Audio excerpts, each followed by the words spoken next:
Situated on the confluence of the Elbe and the Ohre is one of the oldest and most beautiful towns in Bohemia. The City Council of Litoměřice presents the Litomerice Heritage.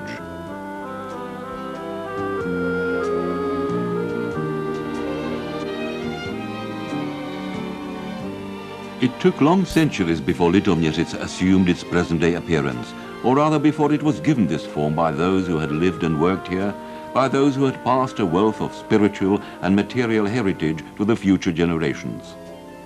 And it is exactly here that the ancestral heritage materialized in the inimitable shape of a town whose very name suggests its ancient Slavonic origin, the Litomerice Heritage.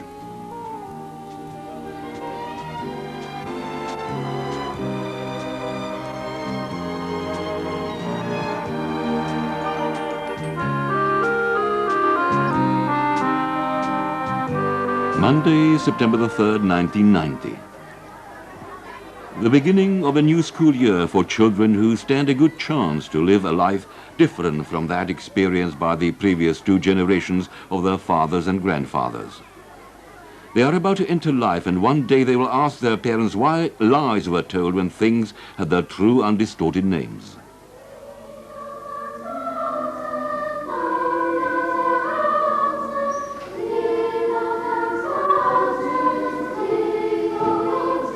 They are children who have the hope and inalienable right to discover the true nature of things and processes which go into the making of this world, this country and this city.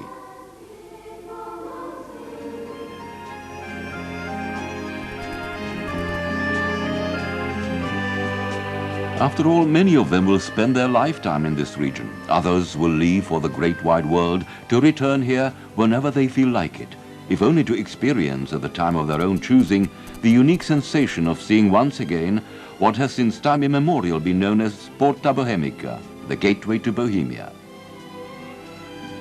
A princely castle and later on also church administrative buildings used to be situated on Dome Hill. The foundation charter of the Litoměřice chapter, dated 1057, is evidence of how important the place was for the state of Bohemia. On its back, the charter carries the first sentence ever written in Czech. It is one of the most significant ancient relics of the Romanesque period.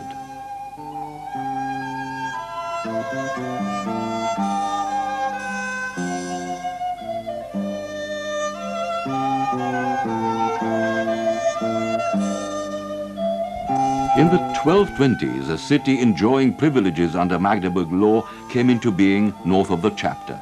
It had a seal of its own, the oldest one in Bohemia, and its municipal book from the year 1340 is the third oldest in the country. Secular power was transferred from Dome Hill, as witnessed by the royal castle development in the Gothic style, similarly as in the case of monastic and secular buildings.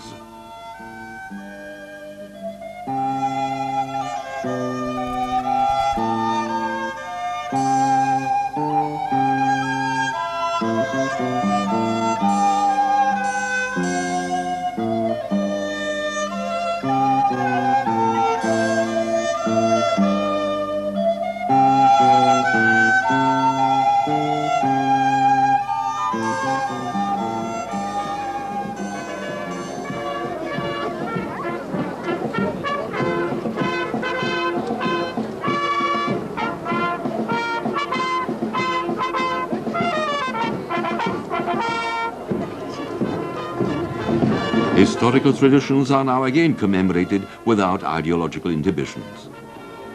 This is Roman Emperor and Czech King Charles IV himself arriving.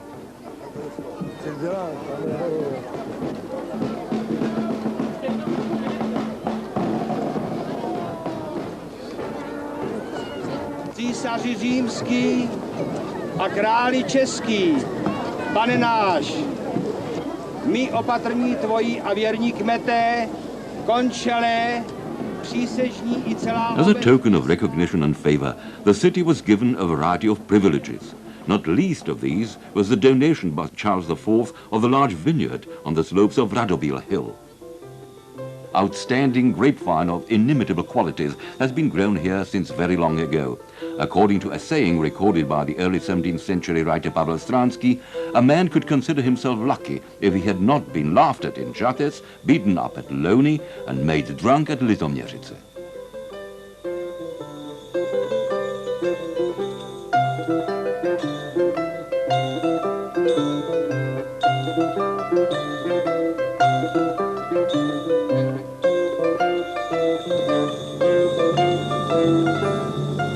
The city's subterranean vaults were useful for the storing of wine and food and strategically important in times of external threat.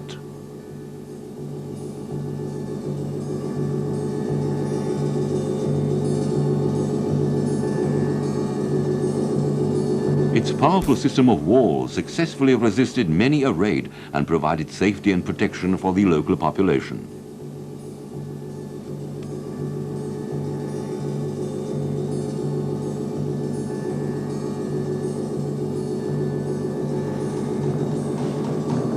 The Charles IV era saw a major enlargement of the city, a development which completed the historical core.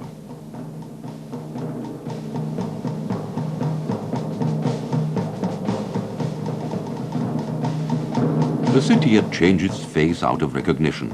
During the Gothic era, wooden houses were gradually replaced by stone buildings. Those that have remained preserved were designed in the late Gothic style. Today's appearance of the southern front of the square is only partially reminiscent of the original Gothic face, as in the subsequent centuries it underwent many a change of style.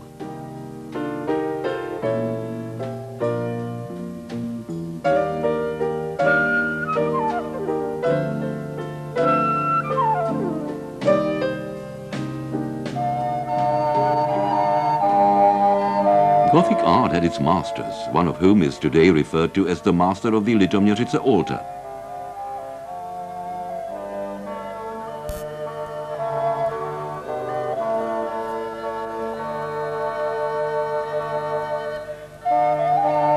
Other unknown artists were active in these city surroundings. This altar from the nearby village of Klapi is an exquisite work of wood carving. The Litoměřice hymn book was made in 1517 with some of the scenes evoking the Hussite period, for example showing John Huss facing the Council of Constance and subsequently death by burning at the stake. The book is an invariable piece of evidence of the standard of contemporary art and literature. The Litoměřice City Hall is one of the oldest Renaissance urban buildings in Bohemia. Completed in 1539, its gables show a blend of Saxon and Italian Renaissance inspiration.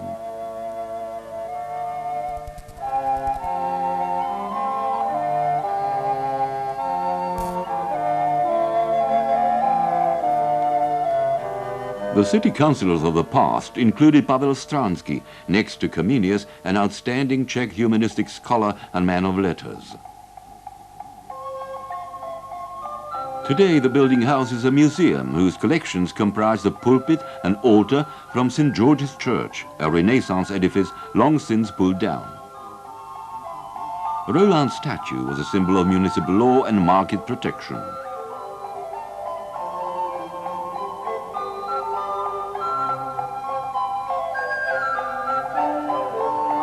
The Black Eagle House was built by Ambrosio Bali, an Italian architect who adorned the building with typical Renaissance graffiti, differently shaped gables, ledges and crested vaulting.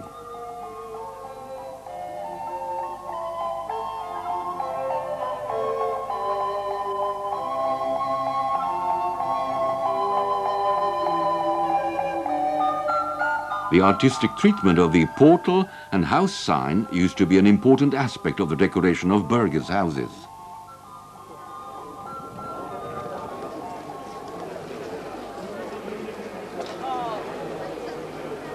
From the Middle Ages, Czech towns and cities were busy trade and arts and craft centers, and this applied to Litoměřice just as much as to any other town. A prodávají dobrý maso, dobrý uzenky a ne, aby byli smrdutý. Jinak budeš potrestán, oprávu Krčmáři, vítám tě na jarmarku. Dobrý den, pánové, dobrý den. Ale jenom Vás málo. vítáme v naší krčmě. Jenom málo. Přeju ti Jenom málo. hodně dobrých zákazníků, dobrý kšeft.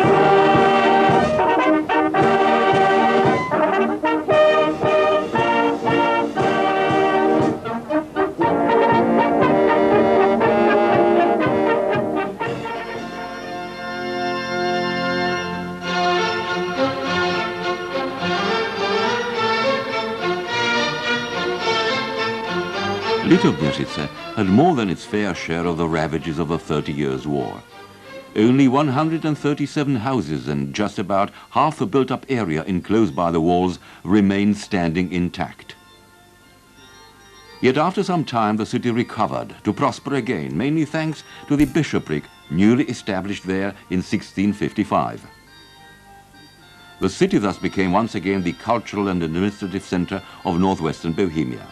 This opened more scope for the art of Italian master builders, many of whom came to settle in Bohemia. The great era of the Baroque style set in.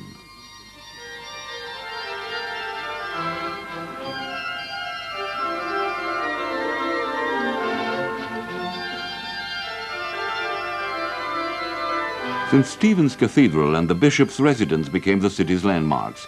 The first edifices planned and designed by Giulio Broggio, an outstanding builder of Italian origin.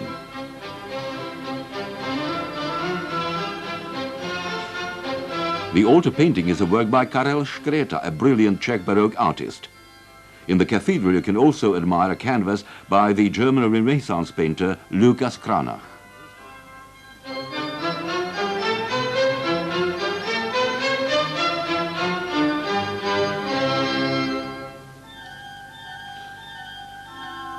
The city's Baroque appearance was significantly shaped by the Broggio family, father and son. Ottavio Broggio is the author of many other brilliant buildings, both ecclesiastical and secular.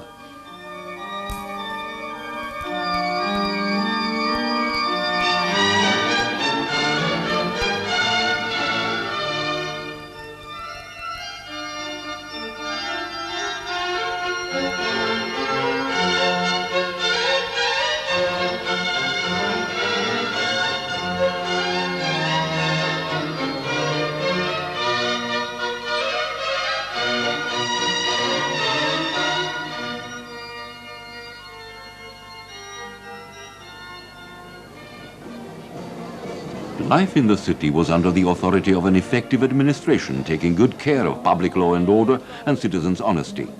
The dishonest ones were seldom exempt from responsibility.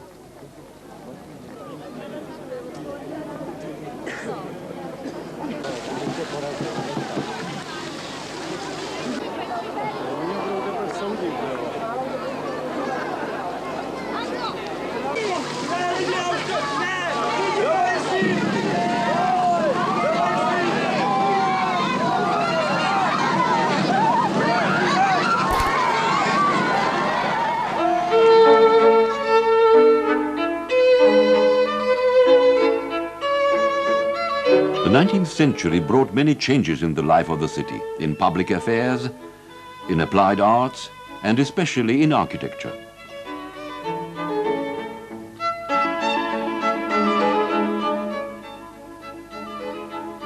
The face of the city took on many features of classicist architecture. Josef Gaube was one of the leading architects of that period. Adaptations of the facade of the former monastery were among his first efforts along those lines.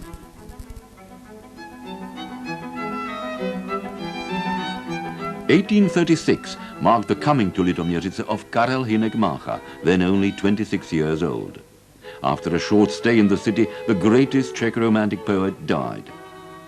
In spite of that, his name has ever since been associated with Litoměřice. His spirit seems to have co-created the city's atmosphere of peculiar charm and sadness.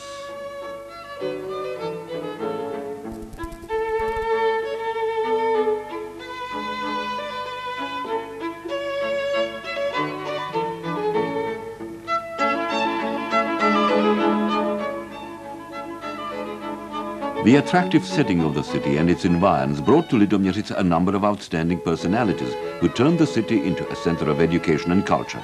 The first to teach the Czech language at the local secondary schools was Josef Jungmann, a prominent representative of the Czech national revival movement. Significant teachers of that era included high-ranking church dignitaries, Bishop Kinderman, a reformer of the Czech educational system, and Bishop Hurdálek, a learned man of great renown.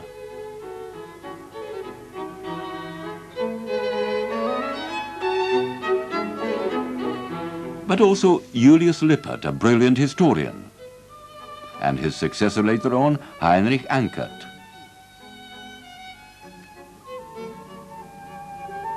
The city's outlook broadened with the development of shipping and railway transport. Distinguished visitors to Litoměřice of the period included José Rizal, a great campaigner for the liberation of the Philippines from colonial supremacy, who arrived on the invitation of Professor Blumentritt. A Philippine delegation came to Litoměřice again on a friendly mission in 1974.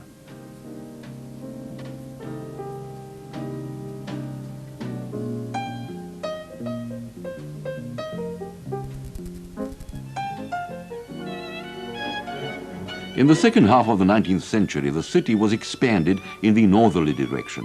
New buildings designed in the ostentatious New Baroque style appeared.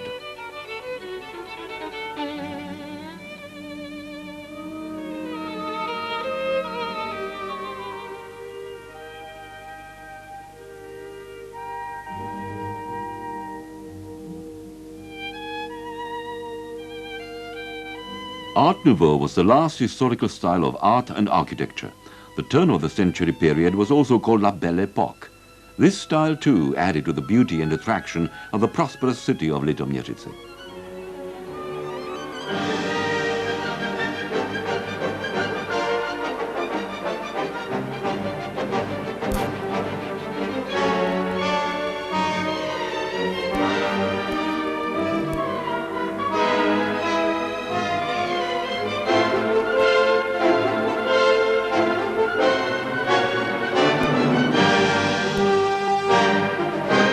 All this, however, also marked the advent of modern times.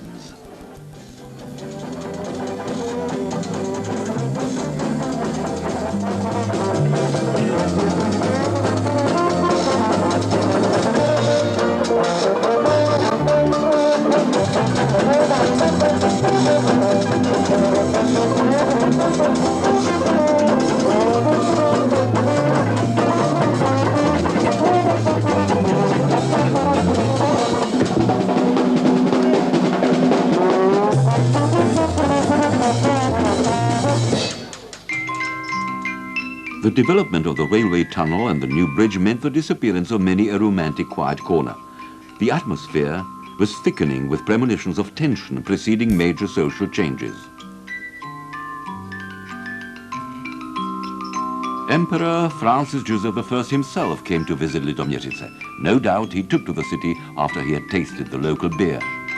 Austrian troops were parading in the square, a place which, after the breakdown of the monarchy, provided the backdrop for the ceremony of the newly formed Czechoslovak armed forces taking an oath of loyalty in 1918. The First World War left Litoměřice intact and able to display its imposing architecture.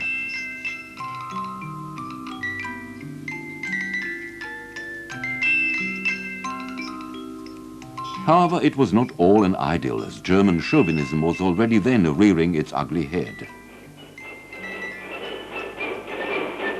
Then came the fateful day in modern Czech history when Litoměřice was incorporated into the Third Reich. The local Czech grammar school was expelled to the town of Terezín.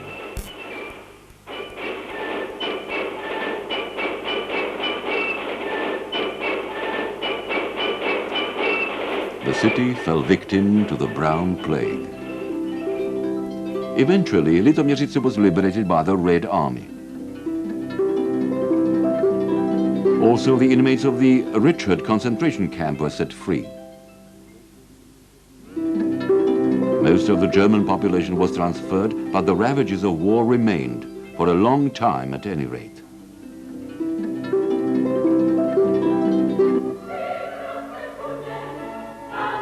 In 1948, a new era was ushered in, an era of happy and bright morrows, which were never to come. Every year the city square would become the site of magnificent May Day celebrations, with floats railing vigorously against capitalist warmongers. Until quite different troops marched into the country from the east instead of the wicked capitalist west.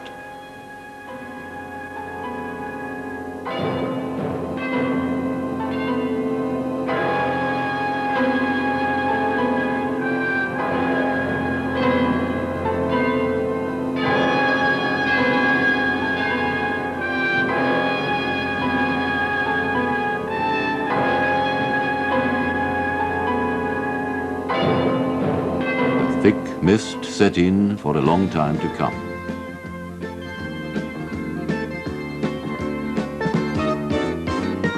Excursions into history are a necessity.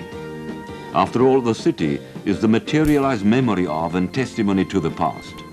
The past will always be there meeting the present, just to make sure that the future is better than either of the two.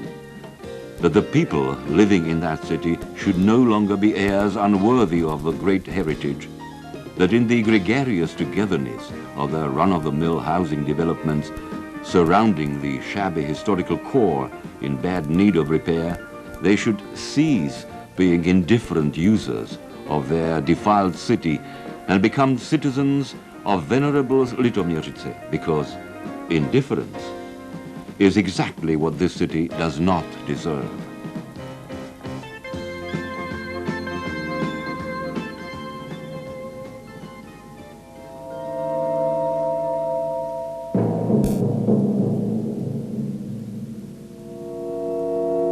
Many times in history was the natural evolution of the city interrupted or vitally threatened. Yet never before was it so devastated by such sheer denial of its essential functions, by such disrespect for its age-old traditions, and by such alienation of its spiritual atmosphere as in the past 40 years.